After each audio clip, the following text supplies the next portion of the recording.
बिस्मिल्लाहिर्रहमानिर्रहीम। अस्सलाम वालेकुम। आप देख रहे हैं programme news today with Tanzeela Mazhar. Programme में आपको खुशामदीद कहते हैं। लोड शेडिंग से अवाम का बुरा हाल है, महंगाई से पहले ही अवाम बेहाल थे। ऐसे में हुकूमत के पास रिलीफ कोई नहीं है, ना ही जल्द किसी रिलीफ की उम्मीद की जा सकती है। बहुत बड़ा चैलेंज है मौजूदा हुकूमत के लिए। आज शहबाज शरीफ साहब ने अपने वज़रा को लोड शेडिंग कम करने की हिदायत की है और डांट भी पिलाई है, ज़रा ये कह रहे हैं।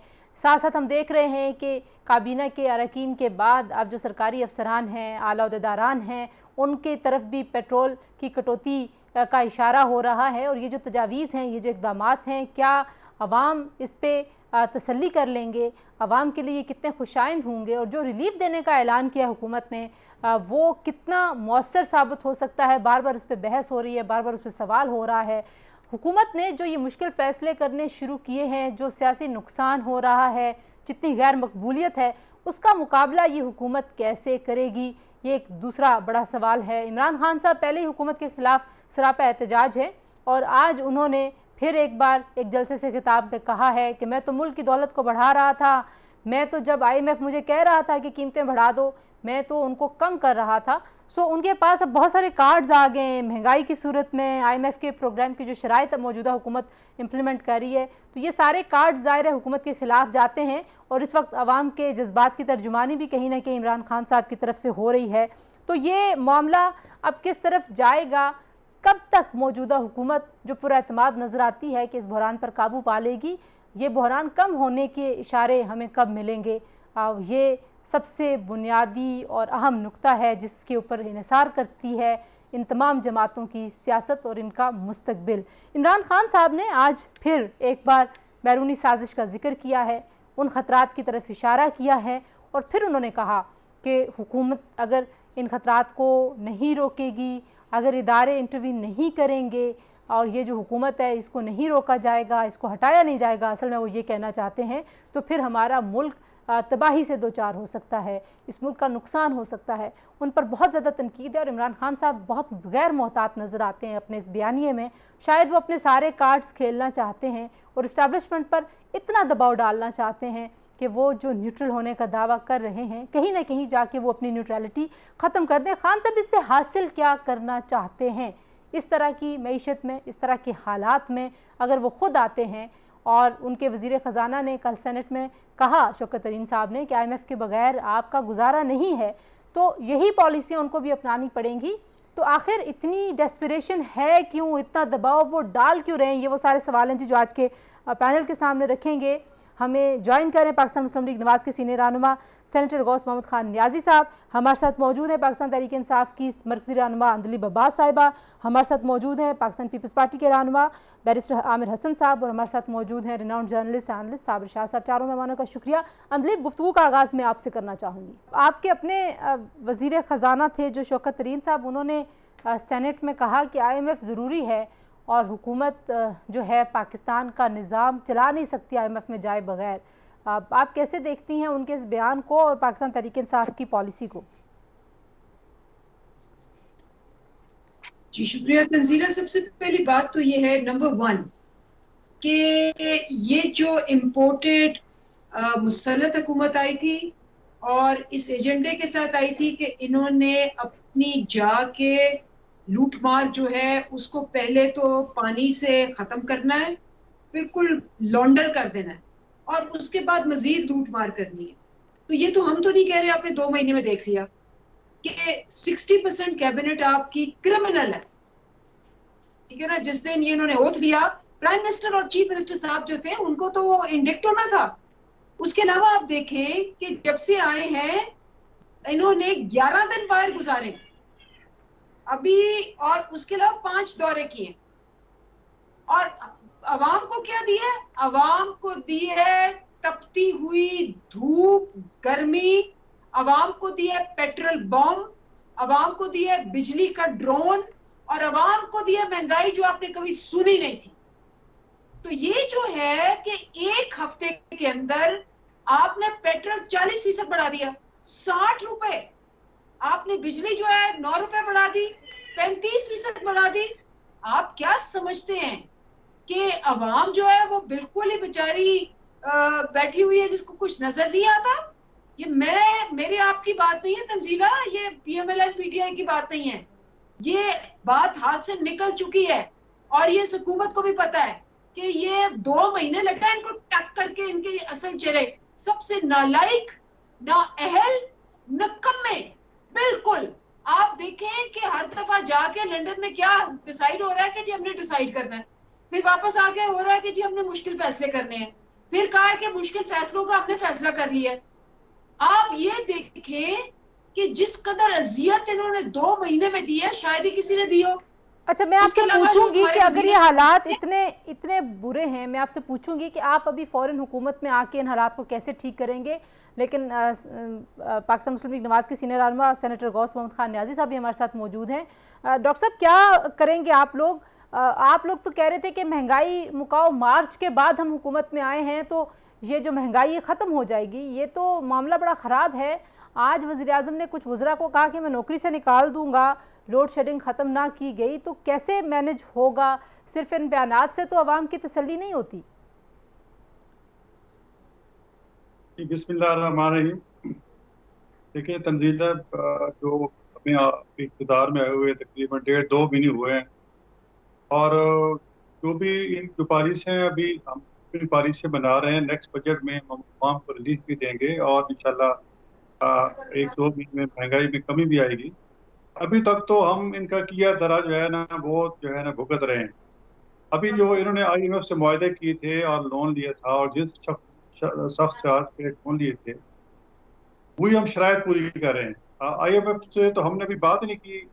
हम वो कहते हैं कि जी वो इमरान खान की हुकूमत जो बातें कर गई है, जो हमारे से कमिटमेंट कर गई, वो पहले पूरी करें, तब जाके हम आपसे मजीद बात करते हैं।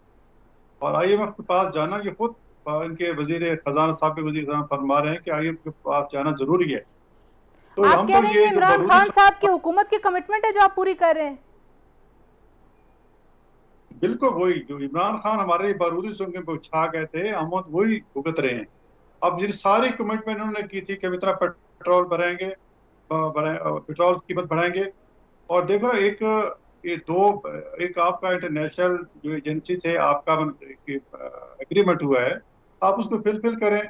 जब इनको पता चला कि हमारी हुकूमत जाने वाली है तो 1 मार्च को इन्होंने बजाय 10 रुपए ज्यादा करने के, इनसे आप जो एग्रीमेंट था कि हर 15 दिन बाद हम 10 रुपए बढ़ाएंगे, ठीक है, तो बजाय 10 रुपए 1 मार्च बढ़ाने के 10 रुपए कम कर। मैं साबिर साहब से पूछ, साबिर साहब इसका क्या हल है कि पीटीआई कहती है जी कि हम ला रहे थे तेल और ये लेके नहीं आते और रिलीफ नहीं दे सकते, और वजीर खजाना जो इमरान खान साहब के थे उन्होंने सेनेट में कहा कि IMF लाजमी है। तो IMF जो हुकूमत में होता है उसको डिफेंड करता है, जो अपोजिशन में होता है वो उसके खिलाफ कैंपेन करता है। ये मामला कब से चल रहा है ऐसे ही? देखिए तंजीला, IMF के साथ आपका जो रिलेशनशिप है वो तकरीबन 64 साल पुराना है। तो इसमें कोई ऐसी हुकूमत नहीं जिसने कर्जा ना लिया हो। वक्ती तौर पे कशकोल शौकत अजीज ने भी तोड़ा था। नवाज शरीफ साहब भी क्लेम करते हैं कि हमने IMF से राब्ता तोड़ा था, लेकिन बिल आखिर इनको IMF के पास ही जाना पड़ता है। यहाँ डायकोटमी ये है कि इमरान खान को तो मैं बहुत क्रिटिसाइज कर चुका हूँ। इन्होंने IMF से कहा है हम सब्सिडीज जो है वो विड्रॉ कर रहे हैं, जिसकी वजह से पेट्रोल बढ़ा और बिजली बढ़ रही है 54%, 54%। This is a whopping percentage. तो ये मुझे बताइए, ये जो 2000 रुपए दे रहे हैं 40,000 से नीचे वालों को, ये क्या है? खैरात है, सदका है, सब्सिडी है, क्या है? What the hell are they doing, you know? अब मैं आपको बताऊं क्या होगा। 23 से 25% हाइपर इन्फ्लेशन होगी। 27 अरब डॉलर से ज्यादा एक्सपोर्ट्स आगे नहीं जाएंगी, और अव्वल तो 27 अरब डॉलर टच ही नहीं हुआ। अच्छा, 56 अरब डॉलर की इंपोर्ट से कटेल करने का मतलब है स्मगलिंग होगी। अब आगे सुनिए, इंडस्ट्री की जो इनपुट कॉस्ट है यूटिलिटीज की, वो बढ़ रही है, which means they will be rendered uncompetitive. फिर क्या होगा? लेकिन वो कह रहे हैं हम 3-4 महीने में ठीक कर लेंगे। You can't do that, you see, you can't do this is simple calculation. अच्छा, मैं अभी तो बैंक के इंटरेस्ट रेट्स जो हैं, just give me a minute Tanzeela, they going to play havoc, just give me a minute. There is an adverse balance of payment, adverse current account deficit, adverse fiscal deficit. आपका dollar 200 cross कर गया है। You know what has happened? Your for external debt when Imran left it was 127 billion dollars. ये तकरीबन 135 अरब dollar तक पहुंच गया है। What do you need now? 40 odd billion dollars, which is 1/3 of your total external debt accumulated over a period of 75 years, ये हमें सिर्फ अगले साल चाहिए to meet the expenditures. मैं आपके पास वापस आऊंगी कि ये कैसे कैसे लाया जा सकता है। मैं आपसे ये भी पूछूंगी कि क्या कोई हो सकती है, कोई जादू चल सकता है। आपकी जमात की तरफ से कहा जाता है कि आप लोगों ने ज्यादा कन्विंस किया है नून लीग को कि हुकूमत चलानी चाहिए। जो फैसले हो रहे हैं, बिजली नहीं है, लोड शेडिंग से बुरा हाल, महंगाई इतनी, पेट्रोल की कीमतें किधर चली गई हैं और कहा जा रहा है मजीद बढ़ेंगी, डॉलर का रेट देखें किधर चला गया, तो आपको लगता है ये ठीक फैसला था हुकूमत में रुकने वाला और हुकूमत में आने वाला? जी देखें, दिल तो चाहता है कि जब आपके टॉक शो के अंदर आया जाए तो गुफ्तगू की जाए, बजाय इसके कि गालम गलोच और स्यापा शुरू हो जाए, जो कि पीटीआई को का मुकद्दर है स्यापा करना। ये रुदालियां हैं, ये हुकूमत में भी हों तो रुदाली हैं और ये अपोजिशन में भी हों तो रुदाली हैं। इनके मुकद्दर में रोना लिख दिया गया है और इनका काम रोना है। अब देखें, वजीर खारजा अगर खारजा अमूर को नहीं संभालेगा, बाल के मुमालिक का दौरा नहीं करेगा, तो वो मुल्तान में बैठ के कैंची से बाल तो नहीं काटेगा और मुरीदों से पैसे तो नहीं इकट्ठे करेगा जो इनका वजीर खारजा करता रहा। और अगर इन्होंने खारजा अमूर का इतना बेड़ा गर्क ना किया होता कि आज पूरी दुनिया में कोई मुल्क आपका दोस्त नहीं है। आपने हर दोस्त मुल्क को खत्म कर दिया दोस्ती उसके साथ, क्योंकि इमरान खान की तबीयत के अंदर लोगों के साथ मिलान और रुझान है ही नहीं। वो तो एक बददिमाग आदमी है और उसने ये बददिमागी अपनी पाकिस्तान की रियासत को भी दी, जिसमें आपका कोई दोस्त मुल्क नहीं रहा।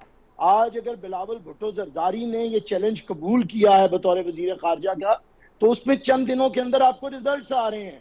आपको दुनिया आपकी पजीराई कर रही है, आपको जिस तरह माना जा रहा है। लेकिन जो ढीठ लोग हों, बेशरम लोग हों, वो तो शाह महमूद कुरैशी की ओवर एक्टिंग पे चलेंगे ना।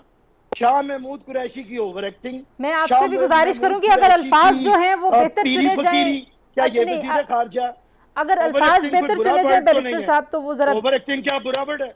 नहीं जिला साहब, क्या ओवर एक्टिंग बुरा लफ्ज है?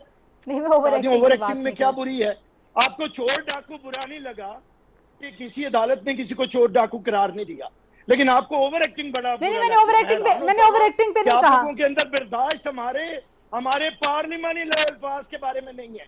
और उन्होंने अभी यहाँ पे मुंह खोल खोल के कहा और डाकू, भाई जुर्रत थी तो 4 साल में किसी को चोर डाकू साबित करते।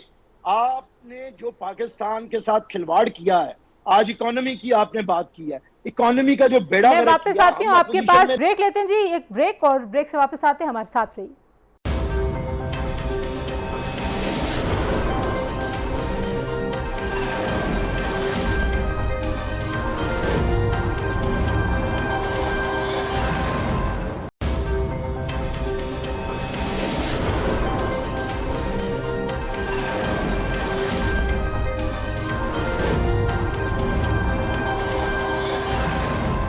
जी, प्रोग्राम में एक बार फिर आपको खुशामदीद कहेंगे। सेनेटर साहब, आप कह रहे थे कि आपको कोई रिग्रेट नहीं है कि आप लोग हुकूमत में आए, कैसे ठीक कर लेंगे आप? फिर मैं अंदलीब साहिबा के पास लेके जाऊंगी सवाल।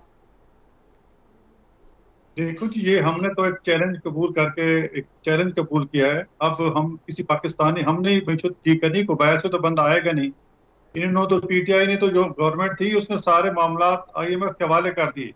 पीटीआई पहले से सड़कों पे है, अगर अवाम आपके खिलाफ सड़कों पे आ जाती है और ये महंगाई का जो ग्राफ है ये नीचे नहीं आता, तो फिर आपको जो सियासी नुकसान है आपको अंदाजा है उसका? देखो, जहां मुल्क की बात होगी वहां सियासी नुकसान हो जाए, कोई परवाह नहीं। इंशाल्लाह आप सारे देख रहे हैं, लोग पढ़े लिखे हैं और इस महंगाई, और लोग ये भी समझते हैं कि ये जो हम भुगत रहे हैं ये पीटीआई की गलत पॉलिसी की वजह से भुगत रहे हैं। और हमें ये बार बार जो ताने देते हैं ना कि जी ये सारे जमानत पे खड़े हैं और करप्शन, ये वो सारे करप्शन के जितने केसेस इन पे हैं वो तो एक जो भी लिस्ट बन रही है सामने आ जाएगी।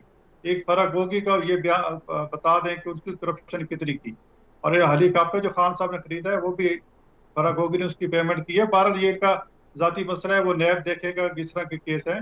लेकिन सिर्फ इल्जाम तराशी से और ये झूठ बोलने से, हमें कहते कि सारे लोग जमानत वाले बैठे हैं हुकूमत में, तो अब खान साहब क्यों जमानत ली है? डट के खड़ा है ये कप्तान, लेके जमानत ये कप्तान। अब इनको ये चीज कहते हुए शर्म आनी चाहिए। क्यों जमानत ली है? डर के बैठा है। आके फेस करे, अपने केसेस नैब में फेस करे, बाकी जितने अदालतों में केस फेस करे। ठीक है, मैं जरा अंदलीब साहब आप पहले इसका जवाब दे दें, फिर मैं आपसे अपना सवाल भी करना चाह रही थी, लेकिन आप पहले नैब साहब की बात का और आमिर साहब की बात का जवाब दे दें। आमिर साहब की बात का तो आप लोगों ने जवाब दे दिया था। आपको याद है कि सारे मीडिया पे क्या आया कि ये गया बिलावल बाहर और इसने बड़ी कोशिश की कि वो जो स्टूडेंट एसोसिएशन है पाकिस्तान की उसको यूनिवर्सिटियों में बुलाया, उन्होंने रिफ्यूज कर दिया। उन्होंने कहा शर्म से हमारा सर झुक जाएगा अगर इस किस्म का बंदा आके हमें रिप्रेजेंट करे। झूठ बोलते हैं। ये आप लोगों ने रिपोर्ट किया, मैंने नहीं किया। अच्छा, दूसरी बात जो ये बात कर रहे हैं, माशाल्लाह अभी तक इन्होंने कोई केस ही नहीं किया। पहले भी आए थे, आपको याद है 5 साल ये रहे, 2013 से 18 तक कहते रहे ये एटीएम है, ये फलाने हैं, इन्होंने किसी को गिरफ्तार नहीं किया। चीनी चोर है, किसी को गिरफ्तार नहीं किया। फिर हम आए, हमने केसेस किए। अब वही चीनी चोर जो है वो इनके बेस्ट फ्रेंड्स हो गए हैं। लेकिन और अगर अदालतों में कोई कर रहे हैं। अगर कोई अदालतों में कन्विक्ट ना हो अंदलीब साहिबा, तो जाहिर है वो फिर कन्विक्टेड तो नहीं है उसमें। आप क्या बात करती हैं? इनका जो लीडर है मियां नवाज शरीफ, 3 दफा का प्राइम मिनिस्टर, कन्विक्टेड बेईमान, बददियानत, ये सुप्रीम कोर्ट ने लिखा है। बेईमान, बददियानत, झूठा, ये सुप्रीम कोर्ट ने सर्टिफाई किया है। मौका देंगे। आप क्या करती हैं? जो मुझे मौका दें। मरियम कन्विक्टेड है, 7 साल की सजा हुई है, 7 साल की सुप्रीम कोर्ट से सजा हुई है। आप बिलावल साहब से बिल्कुल खुश नहीं है। बिलावल साहब ने तो इमरान खान साहब के जो विजिट है उसको उन्होंने डिफेंड किया। उनको तो बहुत ज़्यादा पिज़राई मिली अक्रॉस द ग्लोब। लोगों ने उनको इतना मैच्योर एक फॉरेन मिनिस्टर का है। आप उस बात पे कोई कमेंट नहीं करेंगी? मैं तो कहती हूँ, मैंने ऐसा फॉरेन मिनिस्टर जो कि वहां जाके इतनी बड़ी बड़ी जगहों पे अगर बोलने का मौका भी मिला है, उसके बाद वो उसको कवरेज ना मिले, उसको उसकी बात ही याद ना करे, मतलब वो घूस बैठ गए। आमिर साहब कुछ कहना चाह रहे हैं आप? जी, मुझे अगर मौका दें, देखें बारहा मैं कहता हूँ क्या जवाब दें यहाँ पे, हिकमत का कोई जवाब दिया जा सकता है? ठीक, अंदलीब आपका पॉइंट आ गया। मैं जरा आमिर साहब से जवाब ले लूं। जी जी, मुझे जरा ये बताएं। मेरा सवाल है रशिया क्यों नहीं गया? मेरा सवाल है रशिया क्यों नहीं गया? ये तो क्यों नहीं गया वहां से तेल लेने? अगर कहते हैं कि अच्छा अंदलीब आपका पॉइंट आ गया। प्लीज आमिर साहब को बोलने दें। जी आमिर साहब, डिक्टेट ना करेंगे, रशिया जाए फलाने की डिक्टेटर बता दें हमें। हुकूमत हमने करनी है, आपने करनी है, आपने 4 हुकूमत पूरी कर रही है। रशिया जाए फलान जाए, ये क्या तमाशा है? ठीक है, हम जाएंगे तो हमारी बड़ी जान। आमिर साहब को जवाब देने दें। सेनेटर साहब मैं आपके पास आ रही हूँ।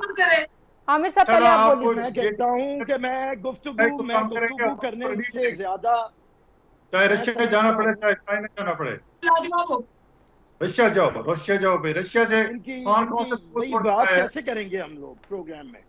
मुझे तो समझ नहीं आ रही। जी बैरिस्टर साहब आप बोलिए। लेकिन बात ये है कि अगर इनकी जुबान भी देख लें, कि बॉडी लैंग्वेज भी देख लें, ये पागल हो गए हुए हैं सारे। इमरान से लेकर नीचे तक ये पागल खाने में जमा करवाने के काबिल लोग हैं। अब ये तालियां पीट रहे हैं, पागलों की तरह की हरकतें कर रहे हैं ना। मर्दो जन पागल हो गए इनके। अब तो अल्लाह ही हाफिज है, अल्लाह ताला इन पे रहम करे। इन्हें किसी पागल खाने में ले जाएं, आप इन्हें टीवी प्रोग्राम में ले आती हैं। इन्हें तो इनके तो हाल ही कोई नहीं। जो शख्स कहे कि पाकिस्तान के 3 टुकड़े होंगे, जो शख्स कहे कि पाकिस्तान का एटमी प्रोग्राम खत्म हो जाएगा, जो शख्स कहे पाकिस्तान डिफॉल्ट करेगा, जो शख्स कहे कि पाकिस्तान की फौज तबाह होगी, वो तबाह होगा, उसका बेड़ा गर्क होगा, हो चुका है, मजीद भी होगा। आप देखिएगा चंद दिनों के अंदर। और इनकी हालत देखिए, पागल है और आप पागलों को टीवी शो में बुला लेते हैं। इनमें क्या जरूरत है? ये बिलावल को क्या समझेंगे? चेयरमैन बिलावल भुट्टो को जितनी कवरेज CNN से इमरान को नहीं कभी मिली एज अ प्राइम मिनिस्टर, जितनी उसे एज अ फॉरेन मिनिस्टर मिली है, और जो रिस्पेक्ट हुई है। अब मैं क्या कहूँ, चाइना ने जिस तरह हमारी मदद बहाल की है, इन्होंने 2.5% पे जो कर्जा लिया था हमें 1.5% पे मिला है। हमारा एहतराम जिस तरह हुआ है, और जिस तरह टर्की के वजीर खारजा ने कहा है कि बिलावल भुट्टो को, उसके नाना को, उसकी माँ को, उसके वालिद को पूरी दुनिया इज्जत और एहतराम देती है, और तुर्की का बच्चा बच्चा जानता है। और उसके बाद आइए, ये कहते हैं यूनिवर्सिटी में खिताब का, जिसकी माँ का नाम दुनिया की बेहतरीन यूनिवर्सिटी में न्यूजीलैंड की वजीर आजम पूरी तकरीर बेनजीर भुट्टो के ऊपर करे, आप लोग रोएं। आपके मुकद्दरों में रोना है। ठीक, अच्छा मुझे क्योंकि मुझे इस गुफ्तगू को किसी कंक्लूजन, बैरिस्टर साहब के लिए पैदा किया, बैरिस्टर साहब मैं रोते रहेंगे। बैरिस्टर साहब आप सारे ही मेरी बात नहीं सुनेंगे तो मैं बात को आगे कैसे लेके जाऊंगी? बैरिस्टर साहब मैं आखिर में आप चारों से, सेनेटर साहब पहले आपसे मैं शुरू करती हूँ। इमरान खान साहब पे बहुत तनकीद हो रही है। मैं अंदलीब आपसे पूछूंगी कि उस तनकीद के जवाब में आज फिर उन्होंने एक वजाहत दी है और उन्होंने कहा है सेनेटर साहब कि मैं इस मुल्क के न्यूट्रल को और तमाम इदारों को ये बताता हूँ कि जब मईशत तबाह हो जाती है तो ज़ाहिर है आपकी सिक्योरिटी जो है वो फिर आपके काबू में नहीं रहती, तो मुल्क इस वजह से ही टूटते हैं। तो वो तो अपने पॉइंट ऑफ व्यू पे एक जगह पे खड़े हैं और वो ये चाहते हैं कि उनको वापस लाया जाए। आप इसको कैसे देखते हैं? 4 साल मैंने मईशत का बिगाड़ किया है, कम से कम हमें 4 महीने तो दो दें, इंशाल्लाह हम अच्छे रिजल्ट देंगे। और फिर जो इन्होंने लोन लिए, इन्होंने सऊदी अरब से लिए, उससे चाइना से लिए, कतर से लिए 7-8 लाख डॉलर, और वो जो सारे चीजें हैं वो लोन भी नहीं है, वो एक पैसे हैं जो हमारे खजाने में पड़े हैं, हम इसको इस्तेमाल भी नहीं कर सकते। एक दफा शहबाज साहब ने ये कह दिया था कि बेगर्स आर नॉट चूजर्स, तो उन्होंने बड़ा मजाक उड़ाया कि पाकिस्तानी कौम को शहबाज शरीफ ने भिखारी कहा है। तो भाई भिखारी तो जो भीख मिलती है वो इस्तेमाल तो कर सकता है, उसको 2-4 रुपए मिलते हैं या 200-400 मिलता है, वो उसका खाना खा सकता है, कपड़े ले सकता है, अपने और जरूरियात पूरी कर सकता है। आपने जो लोन लिया वो तो आप इस्तेमाल भी नहीं कर सकते, आप तो भिखारी से भी बदतर हैं, आपने मुल्क की मईशत को वहां तक पहुंचा दिया है। अच्छा, ठीक हो गया। हम इंशाल्लाह, हमारे पास तजर्बाकार टीम है, हम इंशाल्लाह आपको जल्दी 4 महीने के अंदर आपको महसूस हो कि हम मुल्क की इकानमी है। प्रोग्राम में शामिल करते हैं एक और ब्रेक से वापस आएंगे, गुफ्तगू को यहीं से जोड़ेंगे, हमारे साथ रहिए।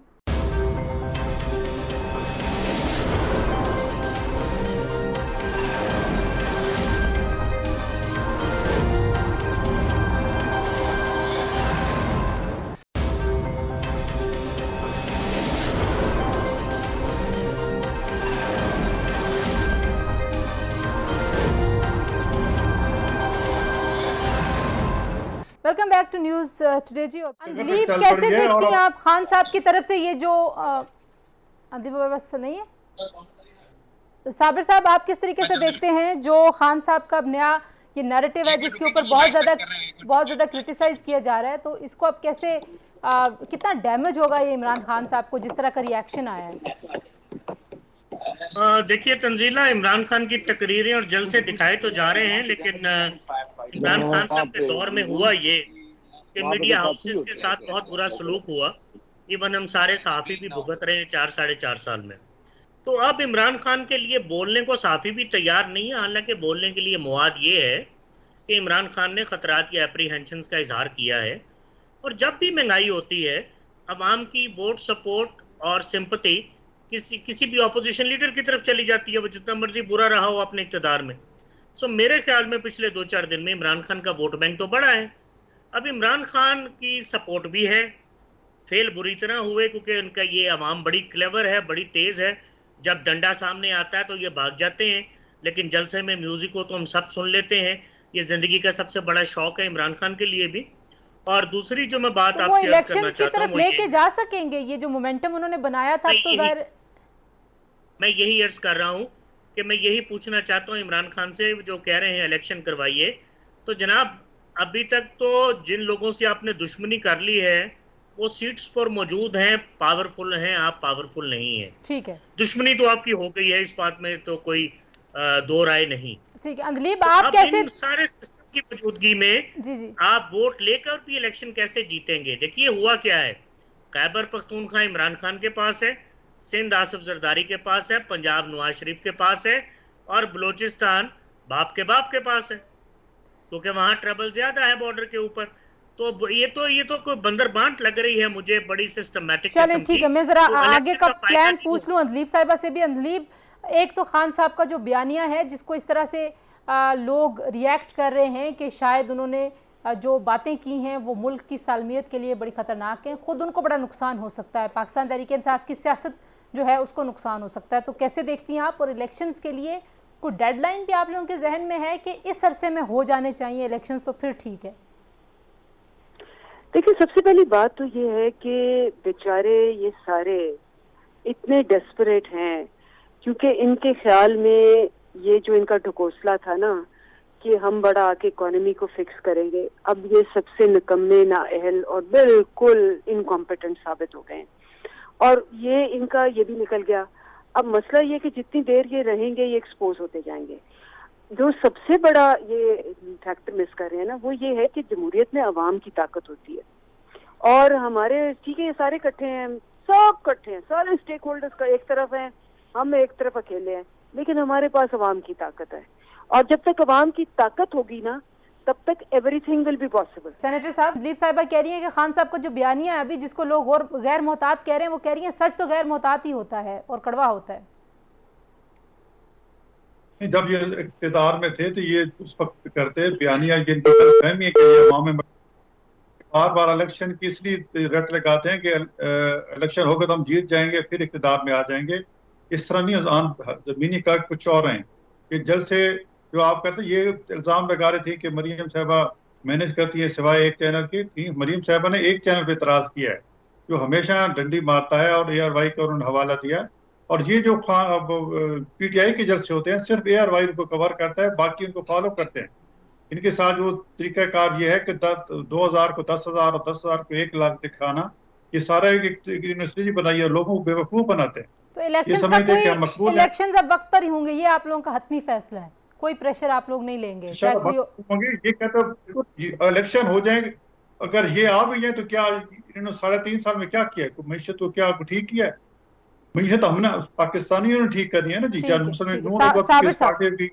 लास्ट 10-12 पार्टियां हैं तो एक मेरा ख्याल है तंजीला थोड़ी सी इक्वेशन बैलेंस करनी पड़ेगी उन इदारों को भी जो इस मुल्क का निज़ाम चलाते हैं। कोई 1-2 बैलेंसिंग एक्ट इमरान के हक में आएंगे और मुझे लगता नहीं कि हुकूमत जो है शायद वो जुलाई का मिड क्रॉस करे। कुछ चीज़ें तय हैं, इलेक्शन होने हैं, कुछ चीज़ें तय हैं, मैं प्रेडिक्ट नहीं कर सकता। ये जुलाई कह रहे हैं, जुलाई 2023 कह रहे हैं? मैं यही जुलाई कह रहा हूँ। आप इस जुलाई में तो ठीक हो गया, कॉल होगी, इलेक्शन कॉल होंगे, मैं कह रहा हूँ, मैं ये नहीं कह रहा इलेक्शन होंगे। अच्छा, इलेक्शन कॉल अभी तो आपको पैसे नहीं है, अभी तो आपको इतने पैसे नहीं कलेक्शन करा सके। ठीक हो गया जी, कुछ ज़मीनी हकायक भी है। पैसे हैं सर, हम 25-40 वजीर लेके जाते हैं तुर्की, सऊदी अरब, इधर उधर, और हमारे 2-2 वजीर खारजा फिर रहे हैं, पैसा बहुत है हमारे पास। ठीक हो गया जी। सेनेटर गौस मोहम्मद खान न्याजी साहब, बंदी बाबा साहिबा, बैरिस्टर आमिर हसन और साबिर शाह साहब, आपका शुक्रिया जी, गुफ्तगू आपने सुनी। इसमें जो एक चीज़ अहम है आज की जो पॉलिटिकल डेवलपमेंट्स हैं उसमें शाहिद हक़ान अब्बासी साहब ने वज़ीर आज़म को मशवरा दिया है कि किसी सियासी हल की तरफ लेके जाया जाए मामलात को और इमरान खान साहब से गुफ्तगू की जाए या तमाम सियासी स्टेक होल्डर से गुफ्तगू की जाए। तो आई थिंक कि इसके ऊपर अगर कोई अपडेट आए और वज़ीर आज़म साहब इस तजवीज़ के ऊपर मस्बत कोई जवाब देते हैं तो ये पाकिस्तान में जो इस वक्त गैर यकीनी की सूरत हाल है उसको ख़त्म करने में काफ़ी मावन साबित होगी। बहरहाल जी, आज के लिए इतना ही। अपना ख्याल रखिए। अल्लाह हाफ़िज़।